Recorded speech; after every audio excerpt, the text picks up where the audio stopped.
Nagasaki y estuve en el Hipocentro donde explotó la bomba atómica. Ahí están las ruinas de la iglesia católica que voló ahí. Estuve ahí y fuimos al museo. No me pude controlar. Lloré porque era brutal. Ese día llegamos a la casa y mi padre se puso a llorar. Yo dije, padre, viejo, ¿por qué lloras? Me dijo, porque acabo de cumplir mi sueño de ser médico. Él quiso ser médico humano. En ese entonces era muy difícil. Vino de Loja a estudiar acá en la central en Quito. Te cuento, Correa fue mi profesor en el MBA. Yo tuve un par de seminarios con él y me pareció un tipo muy interesante. Es más, la primera vez yo voté por Correa porque veía un hombre joven con buenas ideas y dije, este es el futuro que este país necesita. Y me equivoqué.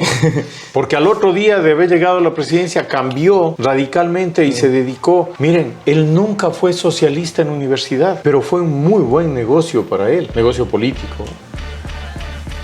Un saludo a toda la comunidad de Memorias Intelectuales Noroccidente. Pues nos encontramos en un episodio más de Trasfondo. Y pues nada, estamos aquí en Pedro Vicente Maldonado, en el Rincón de la Cascada, un lugar muy cómodo. Agradecemos a su propietaria, la señora Lorena Albán. Y pues estamos aquí con el doctor Carlos Burneos para conocer un poco más de su trayectoria y conocer más de su trasfondo. Bueno, pues nada, aquí les presentamos. Don Carlos, gusto. Hola, Anthony. Todo soy el público. Gusto, gracias. Igualmente. Buenas noches, quiero comenzar felicitándolos. Es una iniciativa extremadamente interesante. Fuera de micrófonos conversábamos que uno de los problemas que tiene Pedro es que no hay memoria histórica, no hay identidad, y es una cosa que hay que ubicarla y hay que lograrla, y ustedes los jóvenes son los enviados a esto. Somos el llamado de Dios. Exactamente. Mira, Carlos Burneo Aguirre es un lojano de nacimiento. A los 4 o 5 años mi padre comenzó la campaña contra la fiebre aftosa en la provincia de Loja, así que tuvimos que viajar a Cariamanga. Luego él se asimiló al ejército, fuimos a Riobamba, Cayambe, primer grado de escuela lo hice en Cayambe justamente, y luego llegamos a la ciudad de Quito, donde me eduqué en la primaria en la escuela Espejo y la secundaria en el colegio Benalcázar. El último año de secundaria lo hice en Estados Unidos y luego regresé a estudiar medicina en la Universidad Central del Ecuador. Recuerdo claramente que eran 3 facultades de medicina en el país. Había Quito, la Central, la Católica de Quito, 4, perdón, la Católica de Cuenca y la Universidad de Loja. Eran 4 facultades de medicina.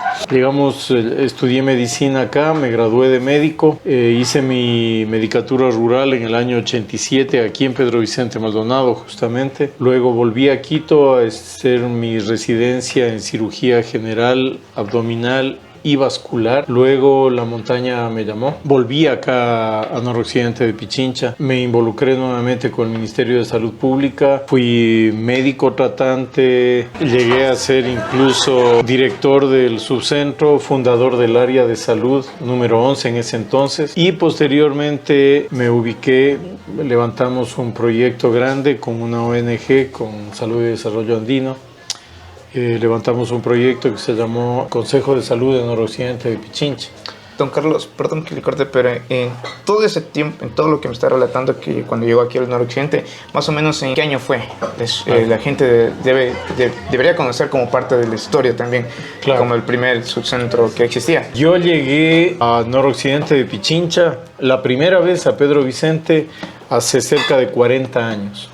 Con mi padre en ese entonces éramos colonos en Imbabura y entrábamos justamente por la entrada a Los Laureles. Ahí dejábamos el vehículo parqueado y caminábamos 12 o 13 horas hasta llegar a Imbabura, donde era la propiedad. Uno de esos días salimos, cogimos el carro y mi padre me dijo, mira, me avisaron que hay un pueblito bien bonito más abajo y vinimos a conocerlo. Y son esos días que quedan impactados en la retina y en la mente de un ser humano. Era un atardecer como esos que solo Pedro Vicente Maldonado tiene. En ese entonces recuerdo donde está el banco ahora y todo eso, era la feria de ganado.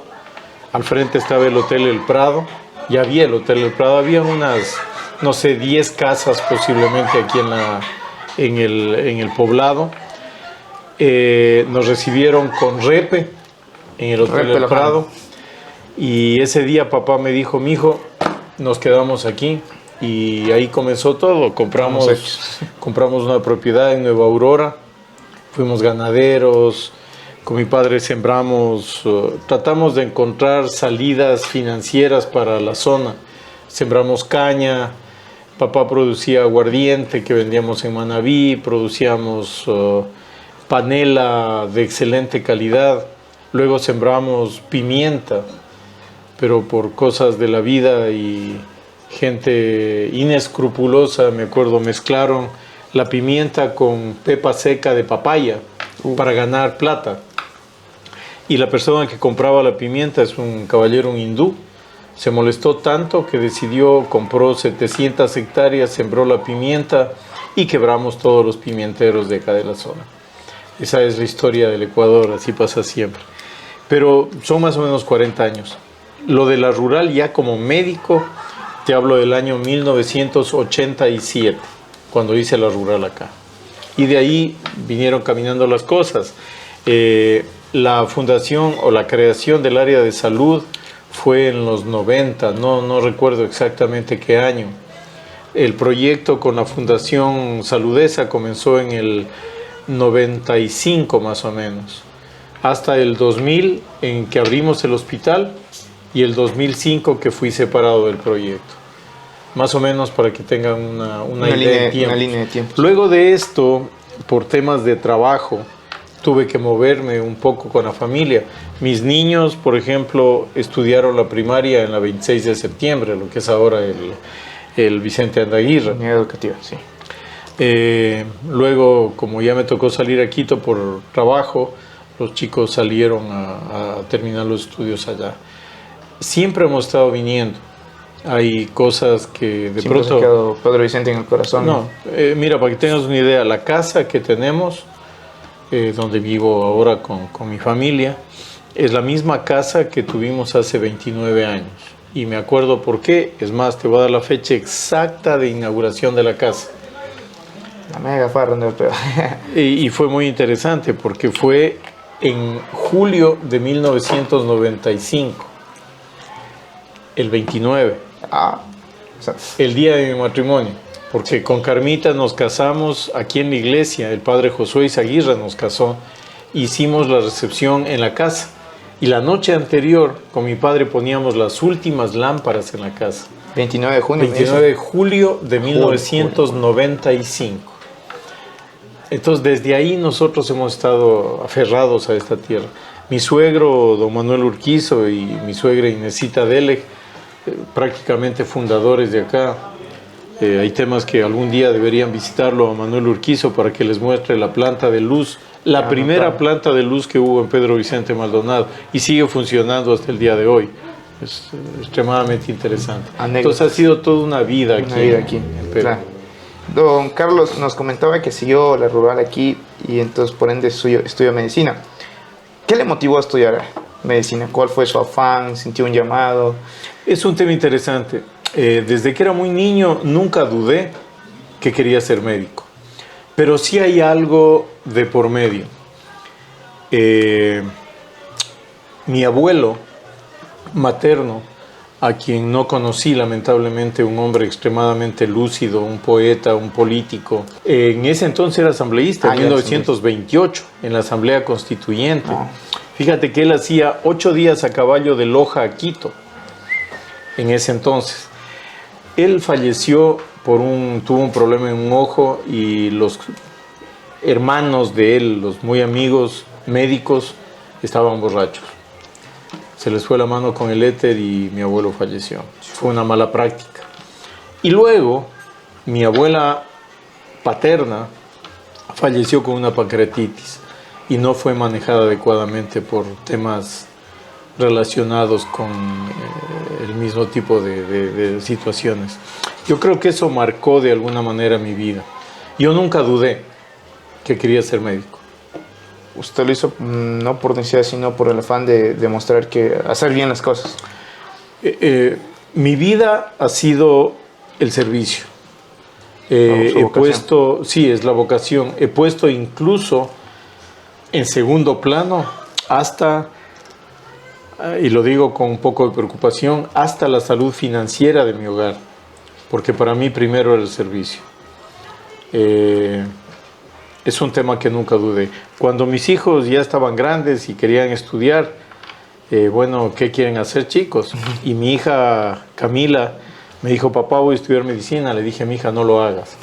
Es una profesión hermosa, pero es excesivamente sacrificada, y más aún para una chica. Me dijo, no, está en este momento haciendo el internado rotativo en el Carlos Andrade Marín, y en 4 o 5 meses será mi colega. Es uno de mis orgullos. El otro... Su mano derecha. Ojalá, ojalá. El otro, en cambio, como digo yo, fue un poco más inteligente. Se dedicó un poco más a las artes. Tiene una licenciatura en diseño multimedia y está haciendo ahorita un diplomado en 3D. Está en Canadá. Pero Un colega más. Un colega de ustedes, en cambio. Y lo veo al chico, pero no crean que él está pasándola bien. Él claro, y en este momento él está trabajando, trabaja de administrador de una panadería, que no tiene nada que ver con su profesión, mientras estudia. Y ahora está congelado, ¿no? Está a menos 10 grados bajo cero en Vancouver. Así que la vida, yo creo que los chicos deben forjársela solos, por sus propias cuentas. Para que tengan una idea, yo estaba de director del Hospital San Francisco de IES hasta hace poco. En septiembre renuncié para aceptar la candidatura y a mi hija le tocaba ya el internado. Y yo quería que vaya al hospital. Ella no quiso.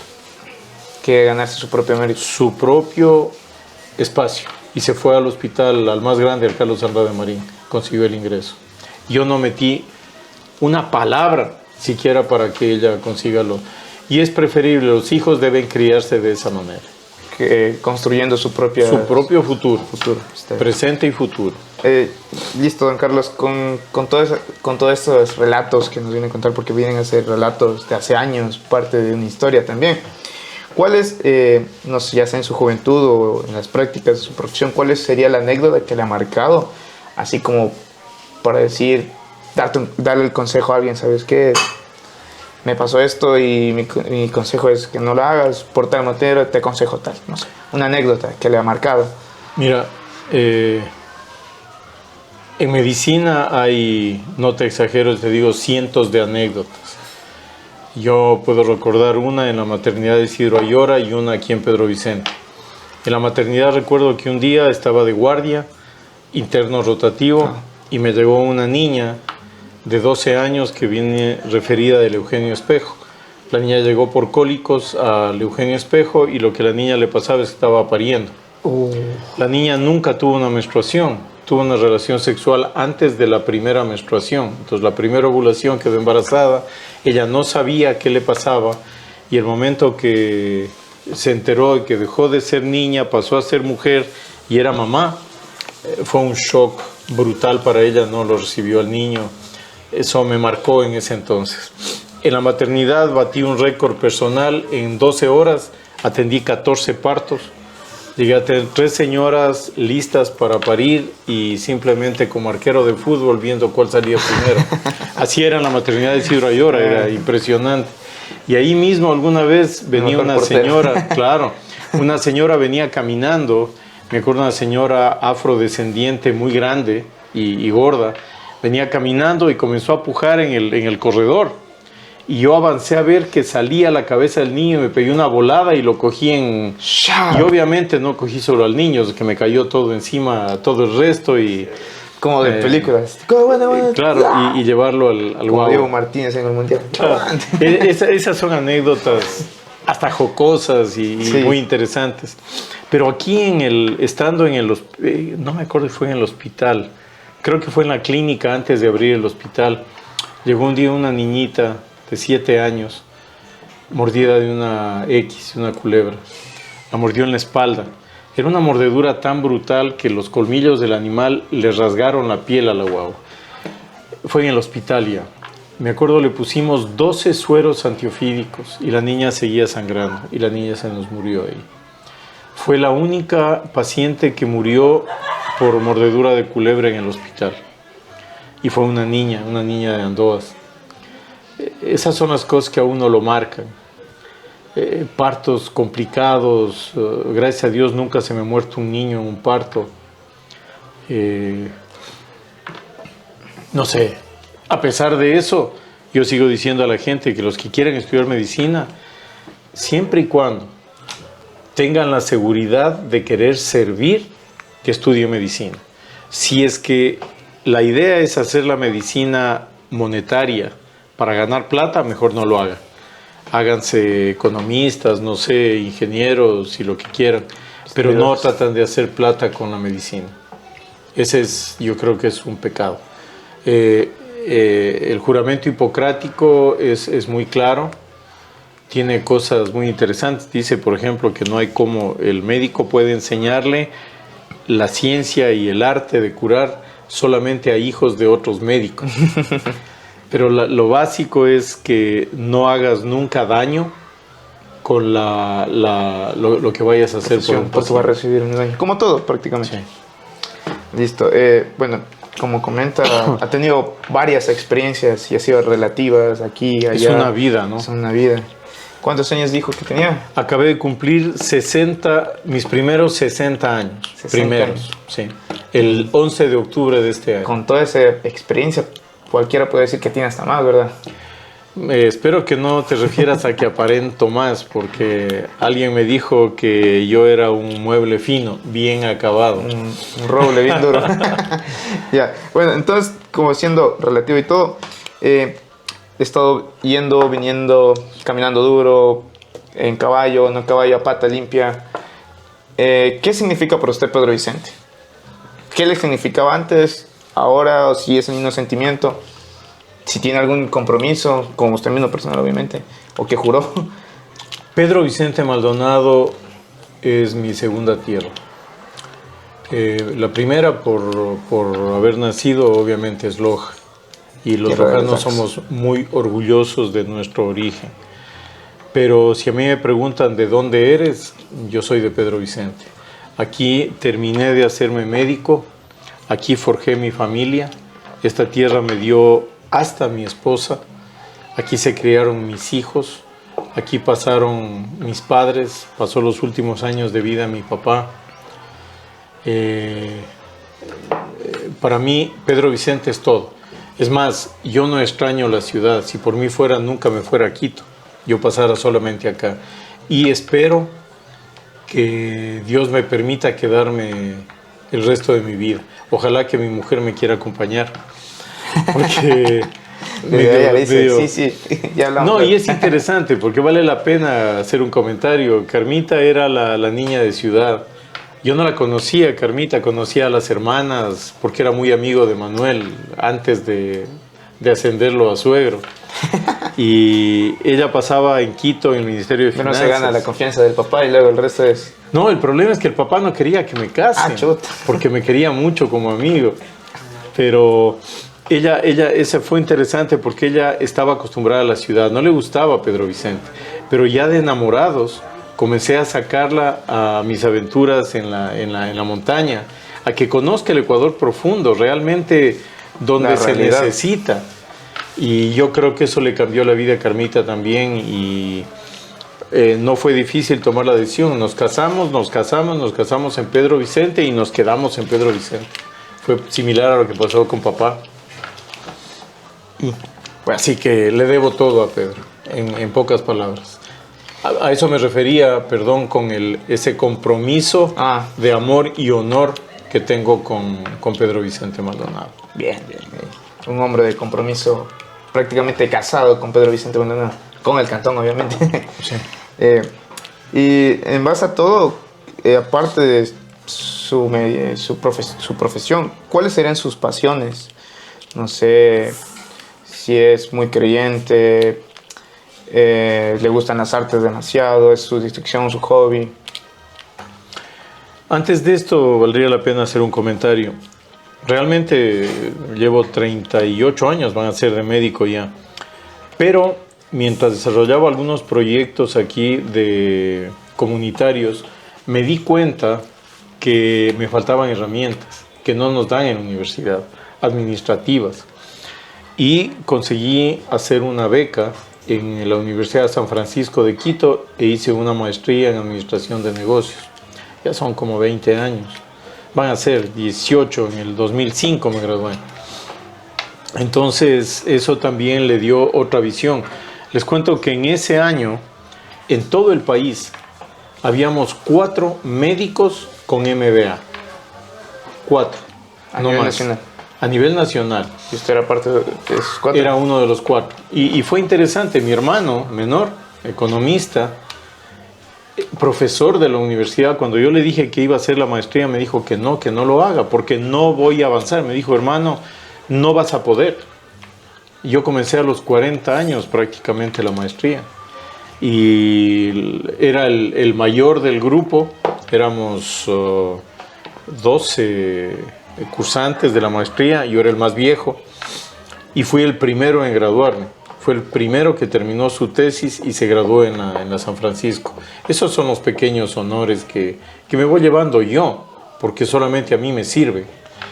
Estas cosas me han dado la oportunidad de desarrollar proyectos sumamente grandes en el país. Por ejemplo, en Cruz Roja Ecuatoriana, yo llegué a ser el secretario general nacional. El secretario general de la Cruz Roja es una especie de gerente que está debajo del presidente. Luego, me involucré en la construcción, en el diseño, construcción, equipamiento y puesta en marcha del Hemocentro Nacional. Es un tema muy interesante. El Hemocentro, que funciona en Quito, es el único en el Ecuador y es uno de 7 en Latinoamérica. El Hemocentro es una gran fábrica donde se procesa la sangre. Tiene laboratorios de primera, con todas las de la ley, procurando que la gente tenga más seguridad. Desde que el Hemocentro funciona, las infecciones por transfusiones prácticamente son negativas en el Ecuador, con sangre de Cruz Roja, porque hay otras instituciones que también producen sangre, no con los mismos niveles de seguridad. Estando en esto, recuerdo que el gobierno japonés ofreció una beca, y yo conseguí ser becario por Ecuador, y estuve un poco más de un mes y medio en Japón, que ha sido la experiencia más grande de mi vida, haciendo un recorrido por los temas de sangre de Japón, viendo y entendiendo por qué el Japón es la potencia que es siendo un país tan chiquito. Son varias islas juntas. Yo creo que lo que a mí me impactó de Japón fue su cultura, su gente. Tú vas en el metro, en donde estés, y lo único que escuchas, ahorita se me fue la palabra en japonés, pero es lo siento. Si te topan, te rozan, lo siento. Tu metro cuadrado es sagrado, nadie se mete en tu metro cuadrado. La gente piensa de una manera distinta. Yo recuerdo algún día estábamos bajo cero y salí a caminar en el parqueadero del hospital, un parqueadero tipo un mega centro comercial, y llegó un auto y se fue al fondo, al final del parqueo, y bajó, y era uno de mis profesores, un hombre viejo de unos... Alguien ya sabio. 90 años, un sabio, 5 doctorados, ¿no? O sea, y hablaba un poco de inglés, que no es muy usual en Japón, casi nadie habla inglés, y podíamos conversar, y le digo, profesor, primero obviamente la venia muy... Y profesor, ¿por qué se va a parquear tan lejos? Si usted llega primero, tiene derecho. Me dijo, no. Cuando yo llego antes, tengo que irme al fondo, porque los que lleguen después no van a tener tiempo de llegar a tiempo a su trabajo. O sea, vamos, pensemos, son las cosas que me han quedado grabadas. Los niños en escuela, en las escuelas primarias en Japón no hay conserjes. Parte del estudio, de la educación, del trabajo educativo de los guaguas es limpiar su aula y la escuela. Limpian los baños, limpian el aula, los pupitres. Eso es parte de la conciencia del japonés. Entonces es algo increíble. Yo, por ejemplo, soñaría con vivir en Japón. Son excesivamente dedicados al trabajo. No recuerdo el nombre de una enfermedad que está catalogada ya en Japón, que se llama muerte por trabajo. Es esa gente que muere en el escritorio. Se quedan ahí en el escritorio, muertos. Y Japón tiene otro problema, que tiene una altísima incidencia de suicidios por el estrés en el que la gente vive. Claro, y por último, como hay demasiada demanda de personas, viven en cuartos de un metro, Claro. Que sé que es la cama, se sienta, come, la cocina, la tele ahí. Claro, mira, en el hotel, por ejemplo, era la cama, el baño, y el baño me llamó la atención el primer día que llegué porque la taza del baño era más elevada en una grada. Lo que hacen es el agua que tú usas para bañarte, la reciclan para el inodoro. Y esa agua ya reciclada luego es purificada y se vuelve a usar para consumo humano. Eso es totalmente factible. Entonces son cosas. Mira, yo recuerdo que, y perdón que me meta tanto en esto, pero Japón realmente me golpeó a mí, me movió el cuerpo. Visitamos Nagasaki y estuve en el hipocentro, donde explotó la bomba atómica. Ahí están las ruinas de la iglesia católica que voló ahí y todo lo demás. ¿Usted pudo estar en el templo donde...? Estuve ahí, tengo algunas fotos por ahí que son mis tesoros. Y fuimos al museo. No me pude controlar. Lloré porque era brutal, es un shock de haber terrible. sentido el peso del ambiente también. Claro. Y a la salida tuve la oportunidad de conversar, así como estamos los dos, con un sobreviviente. Con un sobreviviente que fue niño. Y con la traductora le decía que si es que él tiene odio. Entonces dijo, no, Nagasaki es una ciudad de paz. Entonces ahí hay la historia que es verdadera, una niñita que murió con cáncer a raíz de la radiación. Y ella hizo en origami, en los dobleces de hojas, hizo 1 millón de grullas antes de morir. Y están las grullas colgadas en el museo, amarradas. Entonces son cosas que a ti te cambian la forma de ser. Tú dices, mira, perspectiva. Ahora entiendo por qué. Y ahora están tratando de cambiarlo nuevamente a Japón. Y allá tienen emperador, y el emperador tú no lo puedes regresar a ver. Si es que el emperador entra a un cuarto, todo el mundo tiene que agachar la cabeza, excepto, adivinen quién, los profesores. Los profesores son los únicos en el Japón que no tienen la obligación de hacerle la venia al emperador. ¿Por el conocimiento? Por el conocimiento y porque son la fuente de educación del pueblo japonés. Entonces, fíjate, son cosas que ese mes y medio... Otro mundo. No, es otro planeta, sí. Otro planeta. Acabo de tener el gusto de, la semana pasada, vino un grupo de JICA, del grupo de, ¿cómo se llama?, del gobierno japonés. Presta apoyo para estudios y cosas a países en vías de desarrollo. Claro. Se llama JICA. Yo fui ex becario de ellos y no sé, creo que somos 4,000 ex becarios que pasamos. Escogieron a 4 ex becarios. Uno, con mucho honor, digo que soy yo. Y me acaban de hacer una entrevista, van a salir unos podcasts que van a ser traducidos al japonés y enviados a Japón, que es una forma de decirles gracias a los japoneses. Qué privilegio. Para mí es impresionante. Nosotros escribimos, como ex becarios, hicimos un libro, 1000 gracias, Japón, al pueblo japonés, y eran 1000 cartas de agradecimiento de ex becarios, y logramos eso como asociación de becarios. Ese tipo de cosas son las que me han cambiado la vida. Las experiencias que he ido ganando, ¿no? Sí. Son 60 años de rodar. Bien rodado, ya debe estar lista ya. Sí, ya cambié. Ya la renovó. Nuevo contrato. Ya. No, bueno, entonces como vemos, el doctor ha sido una persona muy, no influenciada, sino muy recorrida, por así decirlo. Es como que venir acá es como que ve lo malo que hay, intenta sacar algo bueno y es como que lo único bueno son las personas, de cierta manera. ¿Sabes que hay pensamiento? Hay un tema, ese razonamiento es muy lógico. He tenido la oportunidad de estar en Estados Unidos, en algunos países de Latinoamérica. Y mientras más nos acercamos a América Latina, vamos viendo que hay más conflicto con la gente. La gente se vuelve más conflictiva, es más celosa. El latino no es bueno para colaborar con el de al lado, no es bueno, trata de guardarse todo.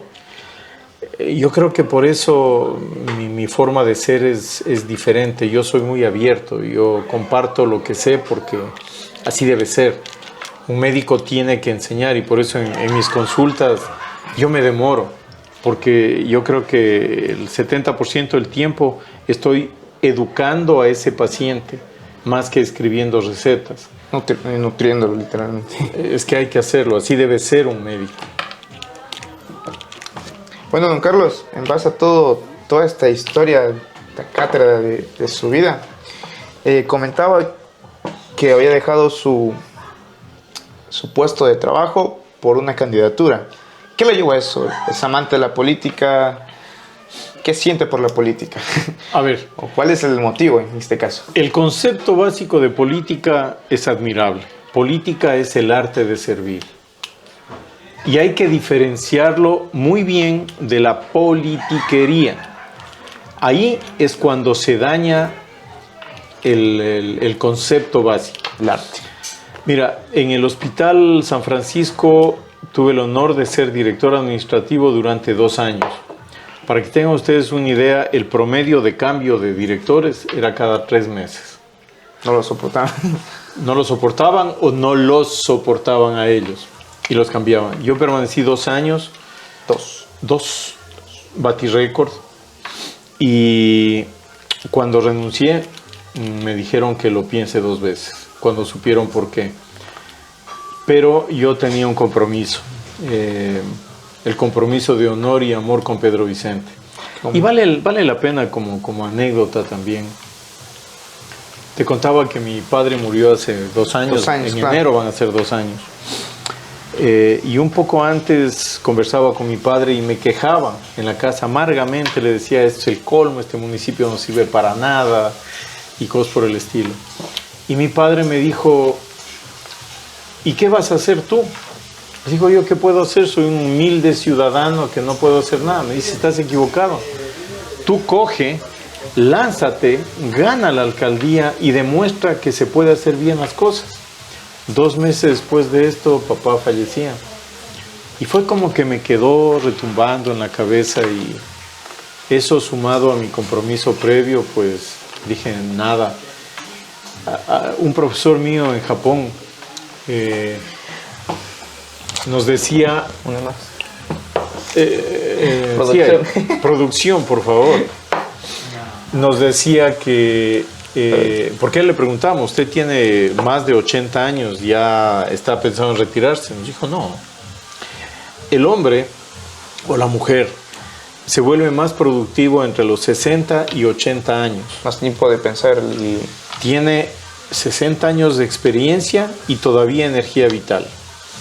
Entonces, si es que combina esos 2 factores, allá no son muy religiosos, pero son muy éticos. Decía, si combinas esto bien, solo pueden resultar cosas buenas. Y si tú haces el bien, recibes el bien. Ellos creen mucho en el karma, los japoneses. La mayoría son sinoístas, creo que es el nombre de la religión. Es una derivación del hinduismo. Occidental, pero ya. Claro, hay muy poco católico en Japón. En Nagasaki es donde más católicos hay. Debe ser. También es que también por parte de la guerra que hubo en el tiempo donde llegaban los que no eran creyentes, ¿crees en Dios? ¿Crees en la iglesia?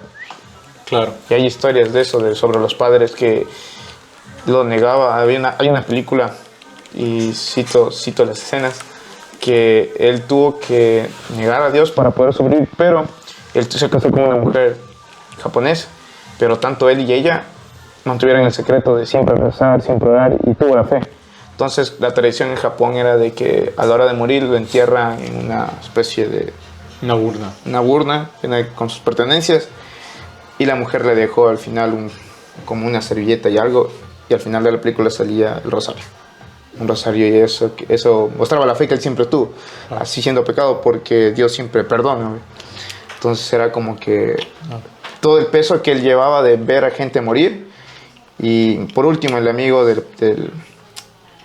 que le acompañaba a esta expedición, porque la expedición era salvar a otro cura, él vio morir a su amigo al no negar a Dios. Y él ver eso es como que se traumó. Y cuando fue a ver al cura que iba a estar, él negó a Dios, negó todo.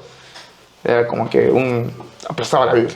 Entonces me imagino que con toda esa historia, comparado y con lo de Nagasaki, es como que la religión tuvo ese apego con el factor de la iglesia que tuvo, que se mantuvo. Sí, pero acuérdate de dos temas. Primero, yo soy católico, apostólico y lojano, ¿no? Sí. Romano no. Hay dos temas importantes aquí. El primero que lo negó a Cristo fue Pedro. Claro, sí. Su hombre más cercano. Tú lo dijiste, es verdad. Dios perdona a todos. Yo no creo en el Dios vengativo, el Dios que hace daño. Para mí el Dios está dentro de uno. Y uno tiene que convertirse, claro, y uno tiene que convertirse en una especie de templo, donde esté Dios dentro de uno. Y cuando a uno lo bautizan, dice que lo bautizan como hombre, sacerdote y... Son tres cosas, se me fue, qué pena. Ahora me va a tomar la lección del padre. Pero es real, uno tiene que ser así.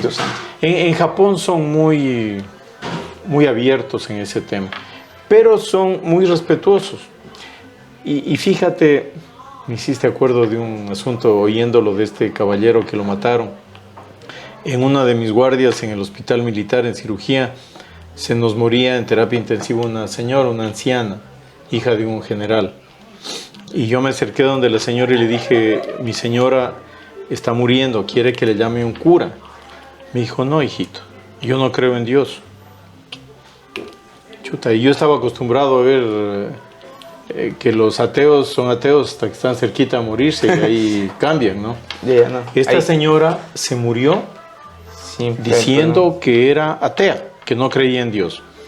Cuando hablaba con los hijos, ella era una santa, cumplía todas las reglas de la religión, era una buena mujer, buena con todos, no hacía el daño a nadie.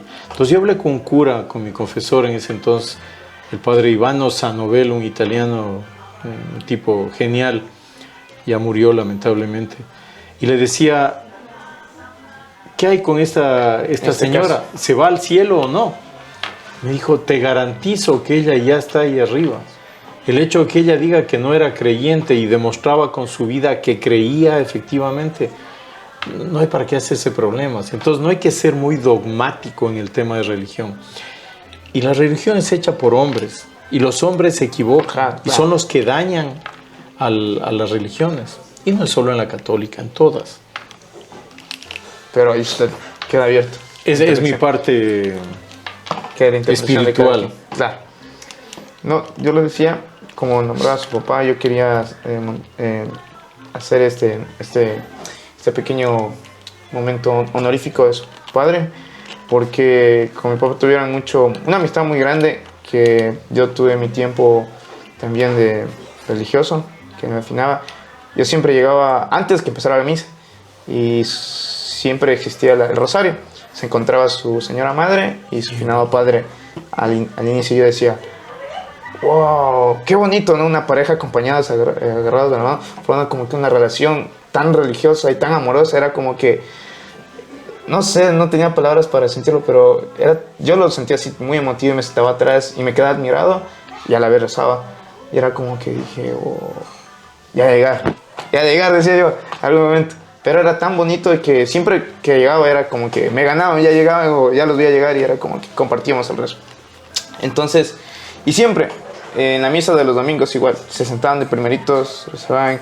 Su señora madre, recuerdo que no podía caminar, y él al lado era como que no la pareja ideal o tampoco la pareja perfecta, pero sí alguien que se amaban con todas las de ley.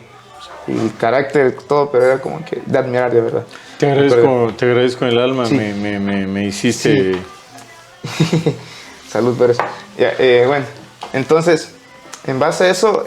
Producción, por favor, está seco. Volviendo al tema de la política que decíamos, cortando... Ajá. ¿Por qué? Porque ¿cuál le nace? El compromiso mismo que le dio su padre antes de... Es eso. Como compromiso mismo. Papá creía en las opciones de cambio. Siempre creyó en el cambio. Un hombre revolucionario. Yo diría que sí. Mira, en el ejército, cuando él era teniente, en la remonta en Cayambe, algún día habían dos abiertas. Él los cuidaba a los chicos, a los conscriptos. Los trataba, los protegía porque habían oficiales mala gente. Cuando yo fui médico en el militar, yo los protegía a los conscriptos. Es decir, es como que papá rayó tanto mi hoja de vida que estoy tratando de terminar algo que él hizo. Fíjate y perdón que me han hecho acuerdo de mi padre y vale la pena comentarles. El día que yo me gradué de médico, el 14 de agosto de 1987, y lo tengo bien claro porque el 14 de agosto era aniversario del matrimonio de mis padres. Ese día llegamos a la casa y mi padre se puso a llorar. Yo dije, padre, viejo, ¿por qué lloras? Me dijo, porque acabo de cumplir mi sueño de ser médico. Él quiso ser médico humano. En ese entonces era muy difícil, vino de Loja a estudiar acá en la central en Quito.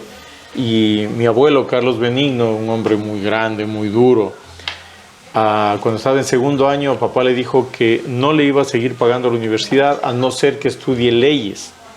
Que si quería estudiar leyes, le pagaba a la universidad. Y si no, no. Y papá, orgulloso y revolucionario, se regresó a Loja, consiguió una beca y se hizo médico veterinario, que era lo más cercano a medicina. De que curaba, curaba. Claro. Y fíjate, cuando me gradué yo de médico, él sintió que se estaba graduando. Y estoy seguro de que si estuviera aquí, lo está viendo, obviamente, pero si estuviera aquí el día que mi hija me entregue ese diploma de médico, que te garantizo que yo voy a llorar, mi viejo va a estar arriba viendo eso y va a estar festejando que yo me burlé de él cuando lloraba. Demasiado fuerte. Sí. Pero eso es. Ahora, mira, la parte de entrar en política sí fue conflictiva de inicio. En la familia fue muy difícil conseguir el apoyo irrestricto de inicio, porque si tú te metes en la política nuestra, que es un tema, perdón la expresión, cochino. A nivel general. Ese es cochino. Nadie sale bien librado. Nadie sale bien librado. No entra limpio y sale más sucio que el puerco de Finelli. Exactamente. Mira, yo no tengo esqueletos en mis armarios, yo soy un hombre transparente, a mí me pueden revisar lo que les dé la gana, mis cuentas, todo está abierto. Pero no va a faltar, como decía mi papá, un hijo de vecina que venga y suelte alguna estupidez y eso es fácil de demostrar que no es cierto, pero ya te causa ese malestar. Se espina. Claro, además del riesgo, porque esto también significa un riesgo. Tú te arriesgas a que te difamen, te arriesgas a que alguien... un poco. Claro, a que alguien te agreda incluso, porque hay gente que no acepta la diversidad del pensamiento de las personas. Una ideología. Yo, por ejemplo, mi ideología para mí es clara. A mí me ha dicho de que yo soy humanista. Y el humanista está siempre en el centro. Derecha, izquierda, socialista. Mira, ya no existe eso. No. Yo tuve mi tiempo de socialista cuando era estudiante. Yo también en la Universidad Central salía a pelear a los policías. No, ni loco. No, gracias. Pero tuve mi temporada. Segundo episodio y nadie lo quiere a Correa. Falta ahí. No, mira, te cuento. Correa era compañero de mi hermano en la universidad en la San Francisco. Vean nomás. No, tranquilos. Correa fue mi profesor en el MBA. Yo tuve un par de seminarios con él y me pareció un tipo muy interesante. Es más, la primera vez yo voté por Correa porque veía un hombre joven, sí, con buenas ideas. Salud, por que vean nomás el Mashi. Con buenas ideas y dije, este es el futuro que este país necesita. Y me equivoqué, porque al otro día de haber llegado a la presidencia cambió radicalmente y se dedicó. Miren, él nunca fue socialista en la universidad, nunca, pero fue un muy buen negocio para él, negocio político. Dejémoslo en político. Ya. Se volvió socialista. El socialismo del siglo XXI es una mentira. El creador del socialismo del siglo XXI dice que no existe, que no es posible. ¿De qué estamos hablando? Ya no hay derecha e izquierda. Mira, China, el país comunista por antonomasia, es más de derecha que de izquierda. Es más capitalista que Estados Unidos de América. Sí, eso sí es verdad. Por favor, Rusia, lo propio. Eso sí es. ¿Cuál es el país comunista que queda? Cuba, que se está muriendo de hambre, y Corea del Norte. Y paramos de contar, no hay más, no existe. Es decir, esas ideologías caducas, trasnochadas, solamente nos pueden Es como que queda el eslogan, pero con apañado de...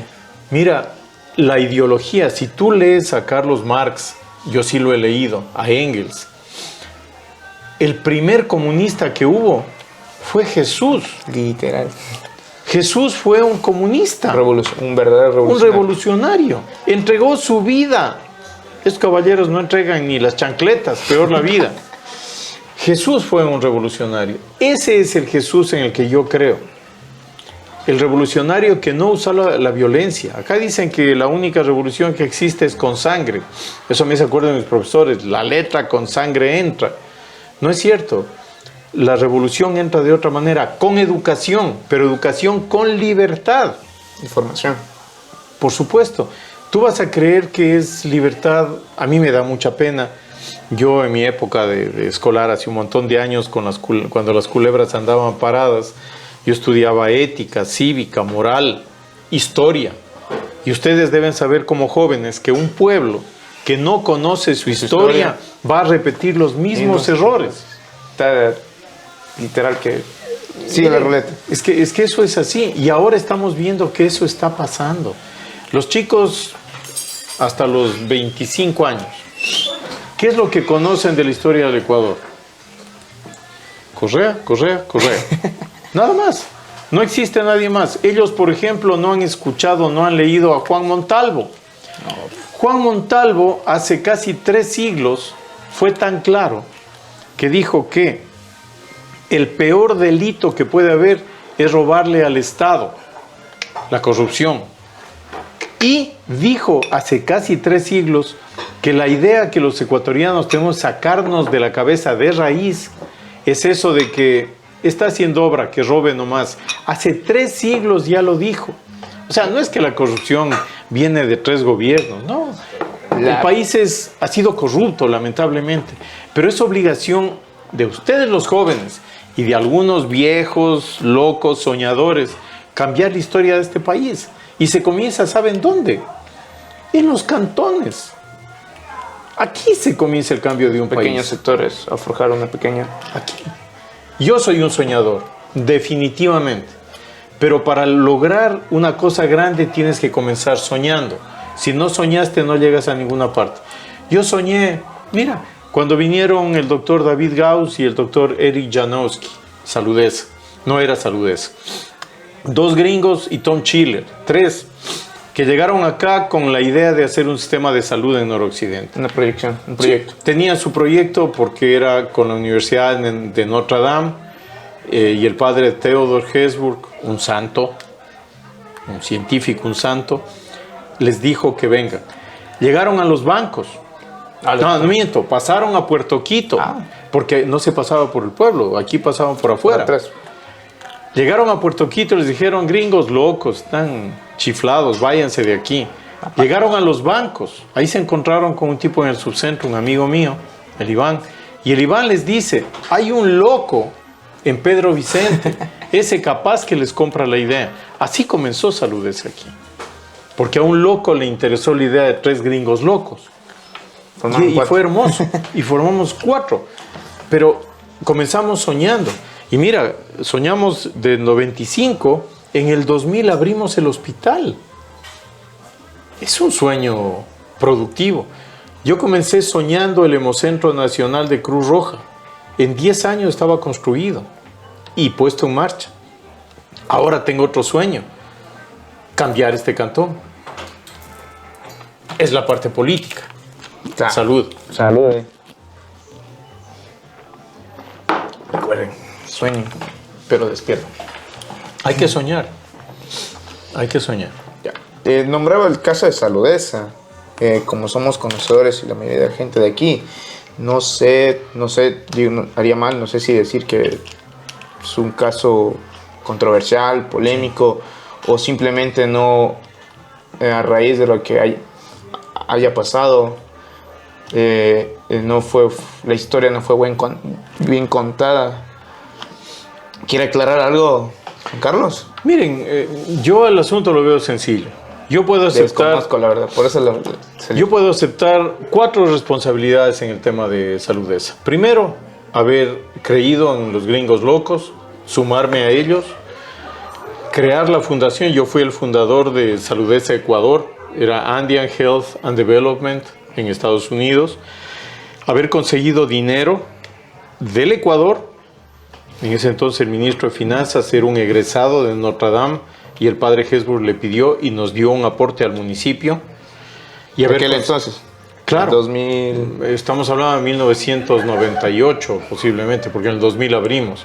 De eso yo me hago responsable. Y de haber trabajado los 5 primeros años, del 2000 al 2005, la época donde había cirujanos todos los días, emergenciólogo todos los días, hacíamos cirugía laparoscópica, la gente del IES, porque ese fue el último trabajo que yo hice, es juntarlo al hospital con el Seguro Social ecuatoriano. Venían de Quito a operarse aquí, porque aquí no había lista de espera. Se operaban y se volvían a Quito. En ese tiempo ya había carretera, ya estaba asfaltado. Ya. Hasta ahí me responsabilizo yo. Pero luego de esto, ¿qué pasó? Yo comencé a tener problemas con los compañeros porque yo discutía y yo sí insistía que esto fue un proyecto de apoyo social. ¿Sin costo alguno? No, mira, eso no existe. Podemos ir aclarando. La gratuidad no existe. Si yo voy al Seguro Social a hacerme atender ahora como jubilado, yo no pago, pero he pagado toda mi vida. Claro. Es un seguro. Si voy al Ministerio de Salud Pública, al dispensario, al subcentro, al hospital, me operan, no pago. Pero no es que no pago, yo estoy pagando impuestos. Y los impuestos son los que pagan eso. La gratuidad no existe en salud. ¿Qué es lo que nosotros decíamos? Este sistema tiene que tener franjas. Los ricos que paguen todo. Los que tienen menos, que paguen menos. Y los que no tienen, que no paguen. Pero ¿quién iba a financiar eso? El Consejo de Salud de Noroccidente lo propuso de una manera, que los 3 municipios de Noroccidente aporten de su presupuesto para cubrir a esa gente pobre. Y eso era lo que yo reclamaba. ¿Y se dio el caso? No. Lo que pasa es que comenzando con el alcalde de aquí dijo, no, no hay. Y los otros 2 dijeron... Estamos hablando de... 99, 1999, 2000. El alcalde de aquí entonces, no sé quién sería. Prefiero... Quedamos en X. Entonces, ¿qué es lo que pasó? Ahí se dañó el financiamiento. Fallaron en la contraparte municipal. ¿Y qué hizo la fundación? Consiguió dinero de otras partes con donaciones y lo puso en marcha al hospital. Luego de esto, me entero, lo único que yo sabía es que había un comodato del terreno del hospital, donde está construido, por 25 años, que ya habría fenecido, me imagino. Pero entiendo, por lo que me han comentado, que algún otro alcalde hizo otro comodato, entregando el hospital a la fundación en vista de que como municipio no pusieron plata. Yo lo he escuchado, por ejemplo, al exalcalde, a Héctor Borja. Lo he escuchado varias veces decir que ese es un hospital, y a mucha gente, que ese es el hospital del pueblo, de la gente, porque la gente trabajó en Mingas. Miren, yo salí a las comunidades como parte de Saludez. Me acuerdo íbamos con Pepe Oñate, que fue contratado por el municipio, y con un caballero que era periodista de Carlos, no, se me fue el apellido. No, Albert. Los 3 salíamos a las comunidades, y este amigo iba con una grabadora. Grababa y filmaba todo lo que decíamos. Y yo fui a pedir apoyo. Pero ¿cuál era la idea? ¿Cuál era el concepto? que la gente apoye en la construcción para que se interiorice como propio el hospital. Pero no quiere decir, miren, hubieron 1.300 mingueros, 1.300 mingueros. Un cálculo grosero solo financiero, eso no llega a ser el 2% del precio de construcción y equipamiento del hospital. Sí. Pero tiene un valor moral inmenso, inconmensurable. Y eso es lo que la gente reclama. Lo que pasa es que cuando se politizan estos temas, cuando los politiqueros meten las garras en un tema técnico, lo dañan. Y eso es lo que ha pasado en esto. Se dañó. Ahora, ¿qué hay que hacer? Hay que corregir. Siempre hay tiempo. Para cambiar la historia. Siempre hay tiempo. Bueno, como dato, como para terminar este caso de la política, don Carlos, y concluyendo la historia de salud, esa una duda que quería salir yo y claro, algunos jóvenes y algunas personas más. La política en sí, le nació, fue, y su objetivo es cambiar el concepto que tenga, cambiar un Pedro Vicente. Mira, ver un amanecer. Sí, mira, voy a serte muy franco. Yo creo que siempre fui político, pero técnico. O sea, no utilicé mal la política. Es una buena palabra que es usada como mala palabra ahora. ¿Cuál es mi visión? Yo soy un hombre de proyectos. La visión mía es dejar de vivir en un pueblo grande y pasar a vivir en una verdadera ciudad. Pedro Vicente tiene que reorganizarse. Pedro Vicente ha ido como el cangrejo de retro.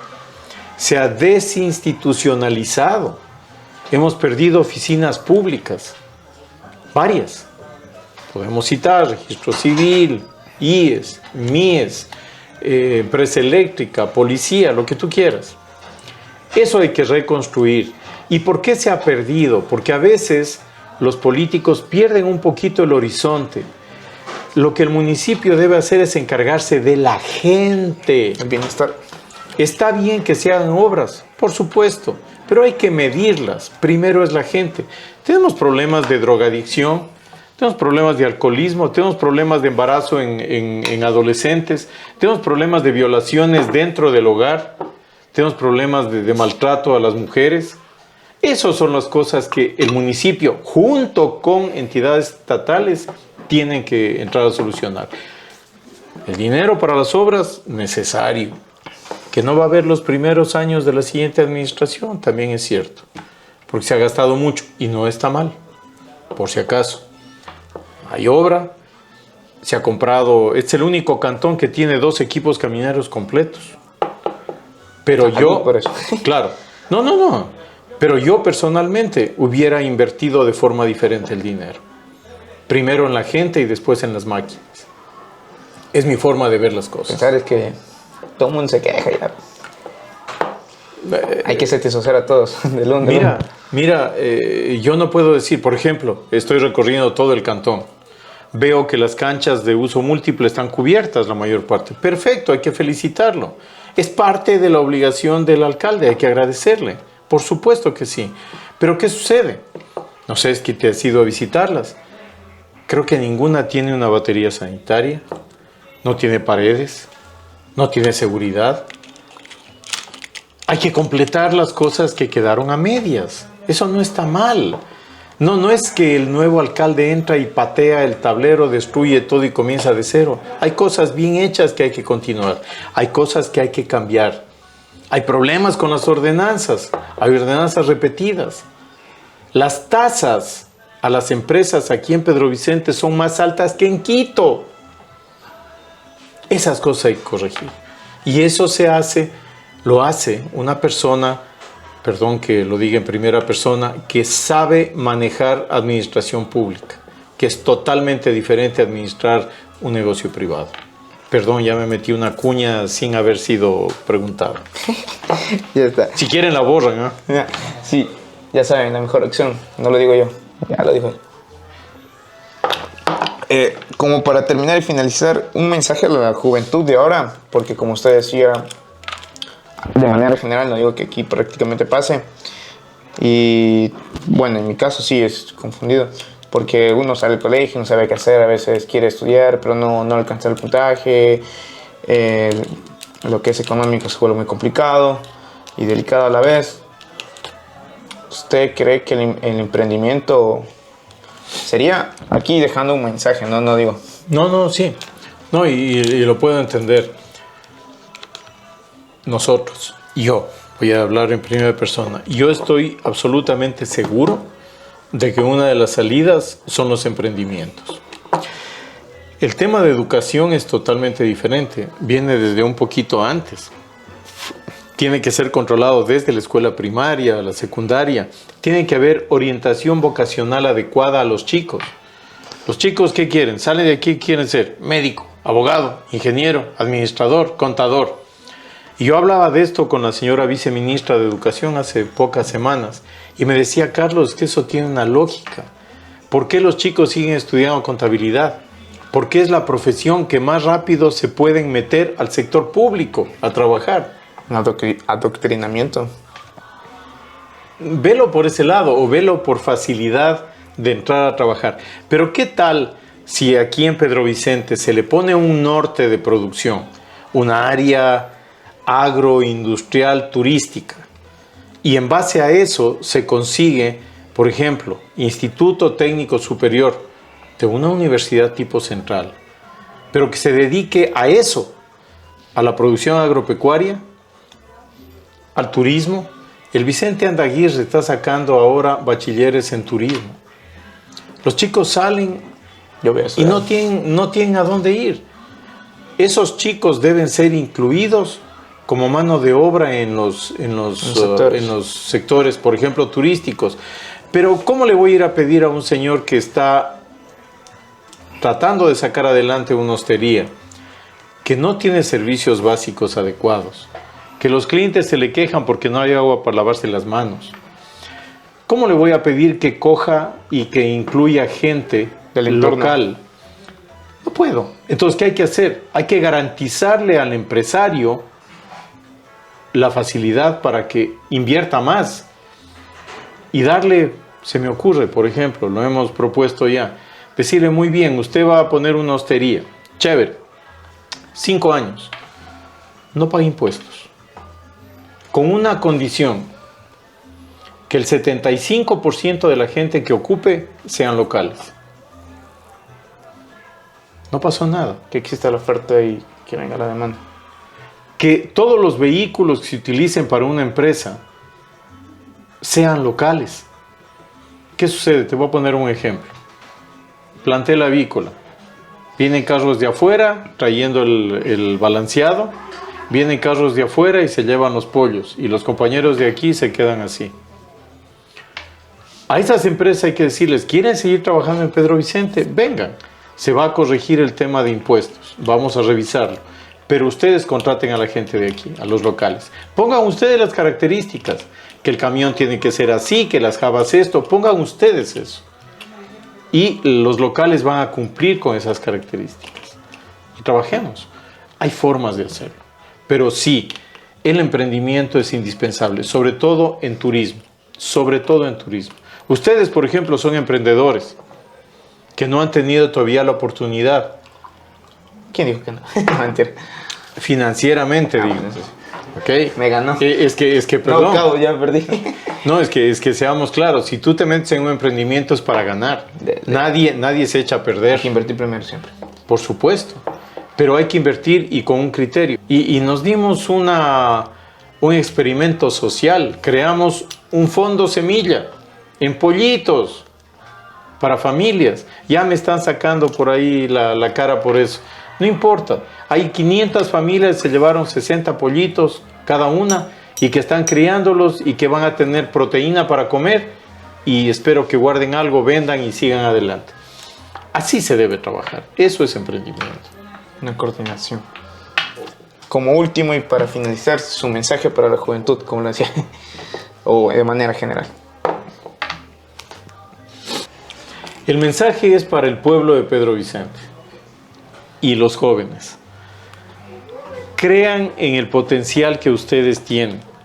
Ustedes pueden lograr todo lo que quieran si es que se ponen de acuerdo con ustedes mismos y se esfuerzan y se sacrifican para conseguirlo.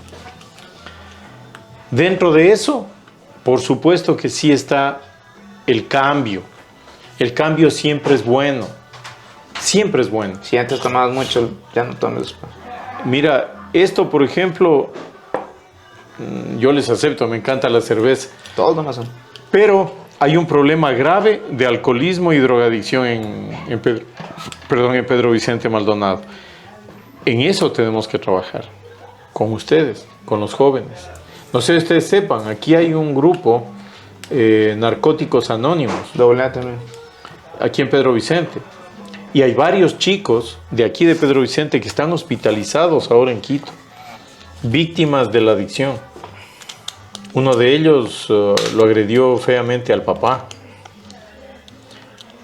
Esas son las cosas que tenemos que ir cambiando. Acérquense a sus padres, acérquense a sus maestros, cuéntenles lo que sucede, acérquense a un cura, a un amigo, a cualquier persona, y busquen el cambio. El cambio es necesario. Todos tenemos que cambiar. Y a las damas igual. Piensen en el emprendimiento como una salida.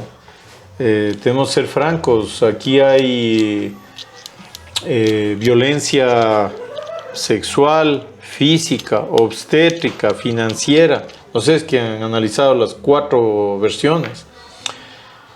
Y eso se debe en gran parte a que la mujer es esclavizada por el varón, el macho que entrega la plata, que mantiene el mantenedor. Eso lo pueden eliminar con los emprendimientos. Es hora de cambiar. Todos tenemos que cambiar. Así que, jóvenes y damas y comunidad, 2023, el año del cambio.